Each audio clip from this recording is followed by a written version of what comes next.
एक गांव में बोधूराम नाम का एक भुलक्कड़ इंसान रहता था। बोधूराम को एक अजीब बीमारी थी। वो अचानक से सब कुछ भूल जाता था। एक बार बोधूराम गहरी नींद में सो रहा था। बोधूराम की पत्नी गोमती ने कहा, अब उठ भी जाओ, कब तक खर्राटे लेकर सोते रहोगे। दोपहर होने को आई, मगर तुम्हारी कुंभकर्ण वाली नींद खुलने का नाम ही नहीं ले रही। गोमती के जोर से बोलने पर अचानक बोधूराम की आंख खुल गई और वो गोमती को क्रोध भरी नज़रों से देखने लगा। गोमती बोली, मुझे इतने गुस्से में क्यों देख रहे हो? मैंने ऐसा क्या कर दिया? सिर्फ तुम्हें सोते हुए को जगाया ही तो है। अचानक बोधूराम ने गोमती का गला पकड़ लिया और बोला, ओए कौन है तू और मेरे घर में कैसे घुसा? गोमती, ये क्या बकवास कर रहे हो तुम? मैं तुम्हारी पत्नी हूँ। गोमती, छोड़ो मुझे। बोधूराम बोला, ओ याद आ गया, तू वही पप्पू चोर है ना जो मुझे मूर्ख बनाकर भाग गया था।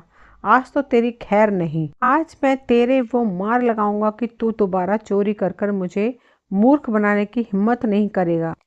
गोमती बोली, पता नहीं कौन सा मनहूस दिन था जब तुम्हें ये भूलने की बीमारी लगी थी। इतना कहकर गोमती ने बोधूराम को धक्का दे दिया। गोमती बोली, आइंदा मेरा गला पकड़ने की कोशिश की ना तो मार मार के तुम्हारी हड्डी पसली एक कर दूंगी। बोधूराम बोला, ओए पप्पू ओए, तू लड़की की आवाज़ निकालकर मुझे मूर्ख नहीं बना सकता। गोमती बोली, हे भगवान, अब मैं क्या करूं इसका। इतना कहकर गोमती ने एक जोरदार हाथ बोधूराम के सिर पर मार दिया। सिर पर हाथ पड़ते ही बोधूराम अचानक से गोमती की ओर देखकर बोला, अरे गोमती, क्या हुआ? तुम मुझे गुस्से से क्यों देख रही हो? गोमती बोली, पता नहीं कौन सा मनहूस दिन था जब मैंने तुमसे शादी की। आज तो तुमने हद ही कर दी, मेरा गला पकड़ लिया। सच सच बताओ, तुम्हें ये भूलने की बीमारी कब लगी? बोधूराम बोला, तुम तो जानती हो कि मैं जब 15 साल का था तब एक लड़की की जान बचाते समय कुछ गुंडों ने मेरे सिर पर एक लोहे की रॉड से मार दिया था। गोमती बोली, बंद करो अपनी ये घिसी पीटी बकवास। गलती मेरी थी, मुझे तुम्हें कब का तलाक दे देना चाहिए था। शादी के 2 दिन बाद जब पिताजी मुझे लेने आए थे, तुम ये भी भूल गए थे कि वो तुम्हारे ससुर हैं और तुमने उनके गाल पर एक जोरदार तमाचा लगा दिया था। उस दिन के बाद आज तक पिताजी यहाँ पर नहीं आए। बोधूराम बोला, मुझे तुम्हारे पिताजी पर उठाए गए हाथ का बहुत अफसोस है, लेकिन अब वो यहाँ पर क्यों आएंगे? वो तो कब का स्वर्ग सिधार गए ना। गोमती बोली, क्या बकवास कर रही हो तुम? मेरे पिताजी कब स्वर्ग सिधार गए? वो तो जीवित हैं। बोधूराम बोला, क्या बात कर रही हो तुम भी? परसों ही तो मैं उनकी अर्थी को कंधा देकर आया था। गोमती ने कहा, अरे मूर्ख इंसान, वो तो हमारे पड़ोस की ताई का देहांत हो गया था जो पूरे 110 साल की थी। अब अपना बेकार सा मुंह लेकर यहाँ से निकल जाओ, इससे पहले कि मैं अपना आपा खो बैठूं। बोधीराम खामोशी से घर के बाहर निकल गया। वो घर से बाहर निकला ही था कि तभी वो दोबारा सब कुछ भूल गया। वो अपने घर के दरवाजे को गौर से देखते हुए बोला, कितने मूर्ख लोग हैं, घर का दरवाज़ा खोल कर ही बाहर चले जाते हैं। कोई चोर उचक्का घर में घुसकर चोरी कर कर ले जाएगा, फिर बाहर यही लोग बवाल मचाएंगे कि चोरी हो गई। इतना कहकर बोधूराम अपने ही घर का दरवाज़ा खटखटाने लगा और बोला, घर में कोई है क्या? बोधूराम की आवाज़ सुनकर गोमती अपने आप से बोली, अरे इन्हें क्या हो गया? अभी कुछ देर पहले ही तो बाहर गए थे, कहीं ये फिर से कुछ भूल तो नहीं गए? गोमती दौड़ी हुई बाहर आई और बोधूराम को क्रोध भरी नज़रों से देखने लगी। बोधूराम ने कहा, माफ़ कीजिएगा बहन जी। गोमती बोली, बहन जी, ये क्या कह रहे हो तुम? बोधूराम ने कहा, अरे आपको बहन जी नहीं कहूँ तो और क्या कहूँ? मैं तो सिर्फ आपको ये बताने के लिए आया था कि आपके घर का दरवाज़ा खुला हुआ था। मुझे लगा शायद घर में कोई मौजूद नहीं है। इतना कहकर बोधूराम वहाँ से चला गया और गोमती अपने दोनों हाथों से अपना सिर पीटने लगी। बोधूराम सीधा बाजार गया। अचानक बोधूराम की नज़र गांव के सरपंच पर पड़ी। बोधूराम सीधा गांव के सरपंच के पास चला गया और, क्या हाल है सरपंच जी, मुझे आपसे ज़रूरी बात करनी है। सरपंच बोला, अरे लगता है इस भुलक्कड़ की याददाश्त इस समय सही है, इसलिए सरपंच कह रहा है। सरपंच बोला, क्या बात है सरपंच, आज तू चिंता में नज़र आ रहा है। बोधूराम ने कहा, बात यह है सरपंच जी, आप तो जानते हैं कि जब से मुझे पप्पू चोर ने मूर्ख बनाया ना, तब से मेरी ज़िंदगी खराब हो गई। सरपंच ने कहा, अरे बोधूराम, तू ये सब बात कब समझेगा कि पप्पू ने तुझे मूर्ख नहीं बनाया, बल्कि तेरी भूलने की आदत ने तेरी ज़िंदगी को हराम कर रखा है रे। अरे बेचारा पप्पू चोर तो पर्स लेकर भाग रहा था, तुझे क्या जरूरत थी पप्पू चोर का पीछा करने की। ऊपर से जब पुलिस वाले ने तुझे पकड़कर पप्पू चोर को पता पूछा तो तू भूल गया और तूने पुलिस वाले के गाल पर जोर से चांटा जड़ दिया था।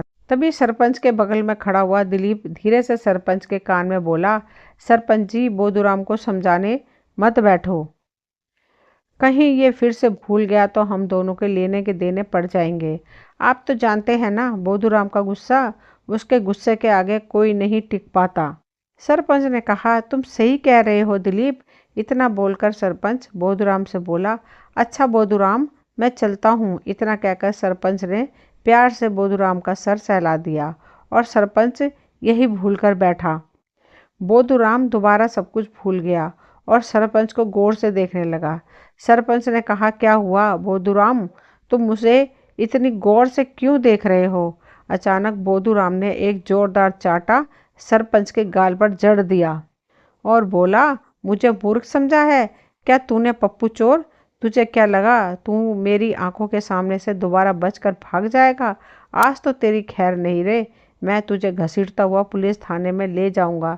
दिलीप बोला, अरे सरपंच जी, ये क्या किया आपने। एक तो इस भुलक्कड़ की याददाश्त कब चली जाती है, कब आ जाती है, कुछ भी पता नहीं चलता। ऊपर से आपने इसके सर पर हाथ फेर दिया। अरे एक तो इसका छोटा दिमाग है, अब तो आपको ईश्वर ही बचा सकता है। तभी बोधूराम दिलीप की ओर देखकर बोला, थानेदार साहब, यही वो पप्पू चोर जो पर्स चुराकर भाग रहा था, इसे गिरफ्तार कर लीजिए। दिलीप बोला, अबे भुलक्कड़ आदमी, मेरी समझ में ये नहीं आता कि तू इस गांव में पैदा ही क्यों हुआ। जिस पप्पू चोर की तू बात कर रहा है ना, उस घटना को तो 1 साल हो गया है, लेकिन तू सब कुछ भूल जाता है। यही बात नहीं भूलता। कभी कभी तो मुझे लगता है कि तू बस नौटंकी करता है। बोधूराम बोला, क्या बकवास कर रहे हो तुम, क्या तुम थानेदार नहीं हो। दिलीप बोला, अरे नहीं रे, मैं थानेदार नहीं हूँ। बोधूराम बोला, तो फिर मुझे थाने तक ले चलो, बता रहा हूँ, नहीं तो मैं तुम्हारा भी मार मार कर बुरा हाल कर दूंगा। बता रहा हूँ। दिलीप बोला, अरे ठीक है महाराज, ठीक है, चलिए मेरे साथ, मैं आपको थाने तक छोड़ता हूँ। दिलीप की बात पर सरपंच बोला, अबे मूर्ख आदमी, ये क्या कह रहा है तू। मुझे बचाने के बजाय तू उसे थाने का पता बता रहा है। दिलीप बोला, सरपंच जी, आपकी भलाई के लिए कर रहा हूँ। इस भुलक्कड़ की याददाश्त कभी कभी तो 2 मिनट में वापस आ जाती है और कभी कभी 2 दिन तक वापस नहीं आती। हो सकता है पुलिस वाले आपको इससे छुड़ा ले। सरपंच वहां से भागने ही वाला था कि तभी बोधूराम ने सरपंच को दबोच लिया और बोला, भागता कहाँ है पप्पू, आज तो मैं तुझे स्वयं सलाखों के अंदर बंद कर दूंगा। चलो गोमती। दिलीप बोला, ये गोमती कौन है बे। बोधूराम बोला, अरे तुम्हारा नाम गोमती है, मैं तुमसे बात कर रहा हूँ, क्या तुम गोमती नहीं हो। दिलीप बोला, लगता है आज इसका दिमाग पूरी तरह से खराब हो चुका है। इसे पुरुष और स्त्री में भी अंतर नजर नहीं आ रहा है। इसे थाने ले जाने में ही भलाई है। दिलीप बोधूराम की ओर देखकर बोला, बोधूराम जी, चलिए मैं आपको थाने में ले चलता हूँ। कुछ ही देर में बोधूराम सरपंच को लेकर थाने के अंदर थानेदार के सामने खड़ा हुआ था। सरपंच को देखकर थानेदार कुर्सी से उठकर हाथ जोड़ता हुआ बोला, नमस्ते सरपंच जी, आपको यहाँ आने की क्या आवश्यकता थी। आप मुझे बता देते, मैं स्वयं आपके घर आ जाता। और आपको इसने पकड़ क्यों रखा है। सरपंच बोला, अरे वो सब छोड़ो थानेदार साहब, पहले मुझे इस भुलक्कड़ से बचाओ। थानेदार क्रोधित होकर बोधूराम की ओर देखते हुए बोला, छोड़ दे सरपंच को। अरे तुमने सरपंच जी को क्यों पकड़ रखा है। बोधूराम बोला, थानेदार साहब, ये वही पप्पू चोर है जो पर्स चुरा के भाग रहा था और मैं इसका पीछा कर रहा था। आपने मुझे पकड़ लिया था, मैं उस वक्त भूल गया था, अब मुझे सब कुछ याद आ गया है। इसे गिरफ्तार करके जेल में डाल ही दीजिए। थानेदार ने कहा, अरे तेरा दिमाग तो सही है, अरे तू मुझे कौन सा थानेदार समझ रहा है। सरपंच बोला, अरे थानेदार साहब, ये आपको पुराना वाला थानेदार समझ रहा है जिनकी पोस्टिंग आपसे पहले थी। थानेदार ने कहा, अरे मेरी समझ में नहीं आ रहा कि आखिर यहाँ सब कुछ क्या हो रहा है, आखिर ये क्या चल रहा है मेरे थाने में। दिलीप, जो काफ़ी देर से चुप था, एक ही सांस में उसने थानेदार को बोधूराम के भूलने की आदत बता दी। थानेदार बोला, अच्छा तो ये बात है, तो इसे किसी पागल खाने में भर्ती कराओ।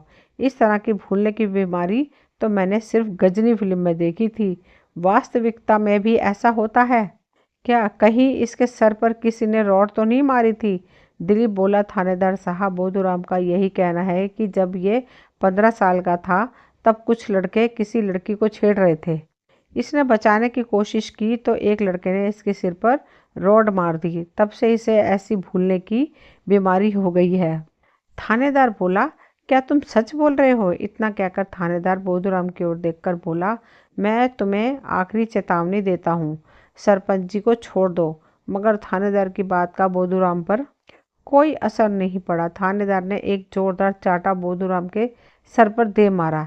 चाटा पड़ते ही बोधूराम की याददाश्त दोबारा वापस आ गई, मगर आधी अधूरी। बोधूराम ने कहा, गोमती, मुझे क्षमा कर दो, मैंने तुम्हारा गला पकड़ा। तुम तो जानती हो कि मुझे भूलने की बीमारी है और मैं स्वयं इस बीमारी से परेशान हूँ।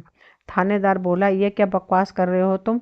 कौन गोमती? बोधूराम बोला, तुम ही तो मेरी गोमती हो, मेरी पत्नी। बोधूराम की बात सुनकर थानेदार का खून और खोल उठा। वह तुरंत रिवॉल्वर निकालकर सरपंच की ओर देखते हुए बोला, इसे यहाँ से ले जाओ सरपंच जी, और इससे पहले कि मैं अपनी पिस्तौल की सारी गोलियां इसके सीने पे चला दूं, ले जाओ इसे यहाँ से। थानेदार ने सिपाही से कहा, मुझे 2 डिस्प्रिन की गोली लाकर दो, मेरा सर दर्द के मारे फटा जा रहा है। मेरी समझ में नहीं आता कि तुम इस गजनी को झेलते कैसे हो। इसे किसी पागल खाने में भर्ती कराओ, वरना ये किसी दिन अपरिचित बन जाएगा और सबका जीना हराम कर देगा।